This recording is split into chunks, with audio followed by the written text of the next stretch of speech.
You know, speaking of the 3DS and the final countdowns for the eShop, which kinda does suck as someone who wanted to get a 3DS once I had the money, what I would really like to do is make a video on the Pokewalker in Pokemon Heart Gold and Soul Silver, which luckily does not require the eShop or a 3DS, you just need a DS and a Pokewalker. Though I do want to collect 3DS games anyways, so hey, you might as well get a 3DS, right?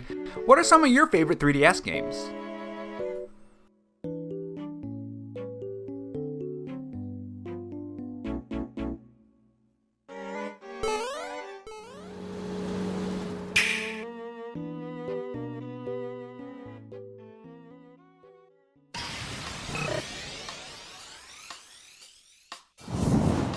Hey guys, it's Rob here, and welcome back to the RoboChan Show, where we take the gaming news format that channels like Spawnwave or Arlo do, add a dash of animation and some cool editing on top to bring you your gaming news, leaks, and rumors in a fresh new way. If you're new here and want to be kept up on everything gaming, make sure you subscribe to the channel and leave a like if you enjoy the video and dislike if not. In this video, we are going to talk about the latest gaming news that includes the Legend of Zelda Link's Awakening ripoff according to fans, the new Nintendo Switch Online service game along with its game-breaking bug, unfortunately, exciting news for Xenoblade, Trials of Mana, Chrono Cross, and Pokemon fans about a new game, and more Nintendo news. If you guys enjoyed this video, leave a like or dislike if not, and a comment on today's topic. And if you want to help me reach my goal of 900 followers on Twitter, you can follow me at RoboRob93. Without further delay, let's talk about some Nintendo news. So Link's Awakening was a game that I absolutely loved. It was just drop dead gorgeous and was just about what a remake, in my personal opinion, could look like and should look like. It was what I was expecting from the Pokemon remakes for Pokemon Diamond and Pearl. Whenever I think of who can make these remakes on any of the gaming systems from Nintendo, like the Game Boy Advance, Game Boy, Super Nintendo, or any consoles like even the GameCube, the people that I look to is Grezzo, who made The Legend of Zelda Link's Awakening, and that always pops up in my mind. Again, me personally, I know some people in the comment section have said that they don't like Link's Awakening and how it looked. And apparently it also popped up in the minds of the devs of Misplaced as well. So if you guys haven't seen this game is essentially a game that takes inspiration from The Legend of Zelda Link's Awakening. And when I say inspiration, I mean a lot of inspiration. I mean, take a look at the side-by-side gameplay of each game, and as you can see, they are extremely similar, like to the point where it kind of does look like they just ripped off the game. It's not even that it just looks to be inspired by the Link's Awakening, it's almost as if they straight up just took assets from Link's Awakening and dropped it into their game. If you told me that this was a mod for Link's Awakening and I had zero knowledge of this game, I would probably believe you, to be honest. Now, because this is so close to Link's Awakening, people have been saying that, yeah, this does look like a ripoff of Link's Awakening from Grezzo. I mean, there are people who thought this was a mod or thought this was actually Link's Awakening in the comments of the tweet by IGN. If you play the tweet from IGN, they even call it a ripoff in their video. But what do you guys think? Do you think this is a ripoff? Do you think Misplaced is just inspired by Link's Awakening, or do you think that this is just its own game? Moving on to the next topic, we have some Nintendo Switch Online news, specifically the Virtual Console portion of the service and specifically the Nintendo 64. So it seems that Kirby 64 is now available on the Nintendo Switch Online service. Now, Kirby 64 hitting the Nintendo Switch Virtual Console is fantastic, don't get me wrong, but just like the Legend of Zelda Ocarina of Time,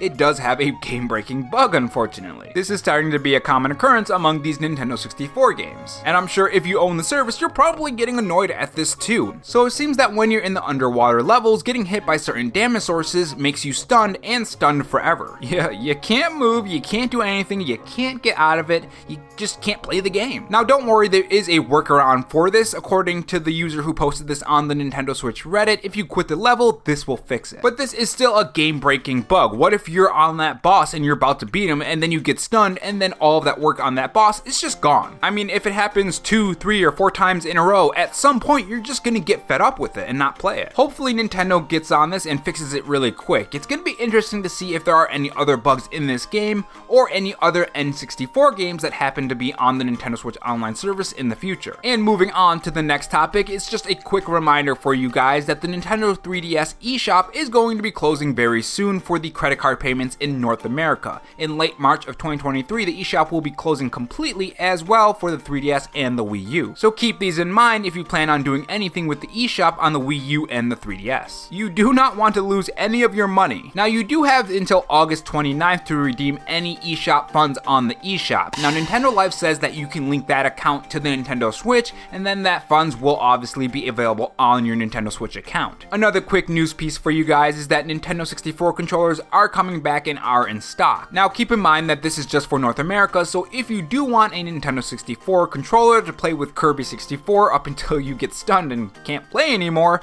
Nintendo, please fix this right now, please, you can get those at My Nintendo Store. And I don't mean my Nintendo Store, I mean My Nintendo, you guys know what I mean. Now this is the first stock that they're receiving, and you can purchase a maximum of 4 N64 controllers for $49.99 US each. Something I'm too broke for, but hopefully for those who are not too broke to buy these controllers, can play the Nintendo Switch online service games with their new N64 controller. And moving on to some RPG related news, let me ask you guys a question. Do you like Xenoblades? Do you like RPG games on the Switch like Octopath Travelers? Do you like games like Bravely Default 2? What about Chrono Cross or Trials of Mana? Well, it seems that people who are making these games are grouping up to make a new RPG game, and it does sound really cool for old school RPG fans. So apparently Project Tree, which I hope that's how you say it, is planned to release a new RPG by the end of 2022 on the Nintendo Switch and PlayStation systems, which I'm assuming that means PS4 and PS5 by the end of 2022. According to them, they're gonna be making a game that's like the golden age of RPG games, but for the modern age. Which, if you guys played any of the games like Octopath Travelers, or heck, even if you go back and play the older Final Fantasy games, or Chrono Cross, or anything on the SNES, or any of the older games,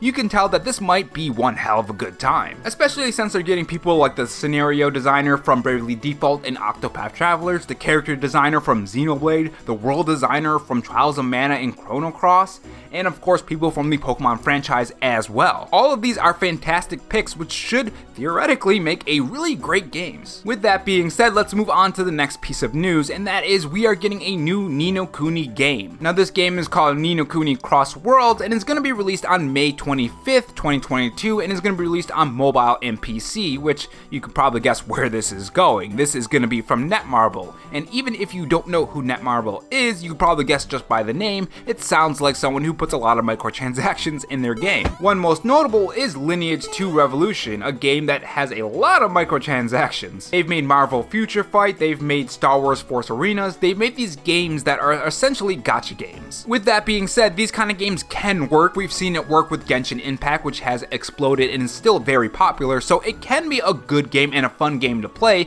It's just how bad are the microtransactions in the game. And if this does do good, maybe they'll make a new Ni no Kuni game. Now, Level 5 did close in 2020, if you guys remember that from 2 years ago when I covered that on the Robochan show. They did close their studio. And for our last bit of news, which is just going to be really quick, is that Splatoon 3 will have cloud saves for offline play, which is fantastic. Cloud saves are a great way to keep your saves alive when you have your Nintendo Switch, because Nintendo Switch is portable and sometimes they do break, and if you lose your saves on that Switch, well then you're screwed if you don't have cloud saves. Or do the saves go on the actual cartridge and the SD card? I'm not 100% sure. Tell me in the comment section below, but either way, these cloud saves are fantastic. And that is all the Nintendo news I have for you guys, or ones that I've seen. If I missed any news pieces, make sure you guys tell me in the comment section below and I will mention them in the next video. Make sure you guys tell me your thoughts as well while you're in that comment section below. And I will see you guys next time on the Robotron show, especially since that June Nintendo Direct is coming up and I will be doing a huge video on that. I'll also be doing a speculation video and other things for that too.